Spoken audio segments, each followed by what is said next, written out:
show on ascending fascism and like how a lot of people checked out of the idea once Trump was out of office. But like, you know, if you ask me or people that look like me, like, you know what I mean? It's like, I was so depressed when he won. Every one of my friends of all backgrounds were like partying, so relieved. And I just felt like we got a bump on a log and the Queen of Cops. Like, this is not a time for rejoicing. 100%. It's true. It really isn't. It's like, and yes. And I mean, don't get me wrong. Like, I have arguments with my leftist friends all the time about like whether or not it was better to have Trump again or to have Biden. And I will always say, like, do you want a person? Okay, the machinery of America is inherently fascist. Do you want a person running it who is ideologically fascist, or one who is misguided and believes that America is not fascist? Like, I would rather have the one that, you know what I mean? It seems like, that just seems like logic. But even though the truth is we are going to get either the same one or a worse one next time. But that's why we're doing this show tonight, because that's great. You know, there's a lot. So great. There's really it's, I mean, everything. They're burning books and talking about witches, and I'm like, I resemble that remark. Like, I'm like, I'm Black, I'm non-binary, and I'm a witch. Like, I'm like, it's like bingo in one person. Like, it's not good.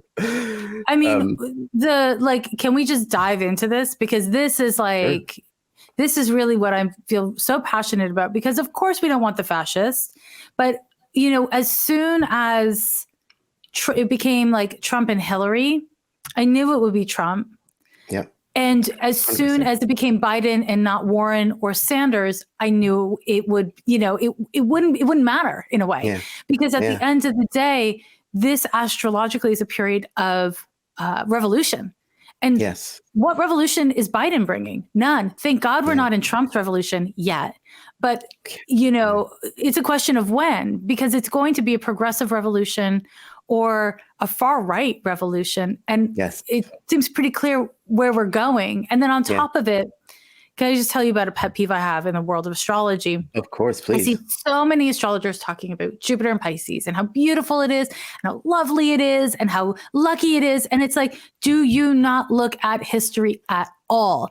Jupiter and Pisces in the textbooks is beautiful and perfect. But in reality, where all of us live, it's like, the last time we had Jupiter and Pisces is when the Tea Party came to prominence, and when they pushed the right wing of the United States much further to the right. And it's happening again with Q. And by the time you know, this transit is over, which is soon, the Republican Party is going to be a far right extremist party of Q. And it's there's no other way for it to be. And I feel like it's obvious astrologically, but it's also obvious if you just read like the most mainstream of news. It's just really obvious. And somehow people's desire for things to be okay makes them put on these blinders so that they can't see how objectively and thoroughly not okay it is. And it's really, you know, it keeps me up at night. And it has for years. And it's a very intense time we're living through. 100%. I mean, the you know, Jupiter and Pisces, like Jupiter making things bigger and Pisces being a little delusional. Like, you could either get, you know, socialism or barbarism is what we say. You know what I mean? That's exactly those are our choices. Exactly it. And there's lots of people, even good-hearted people, who are trying to find some sort of gooey nougaty center of regular America, which never existed for most of us. Never existed. Yeah.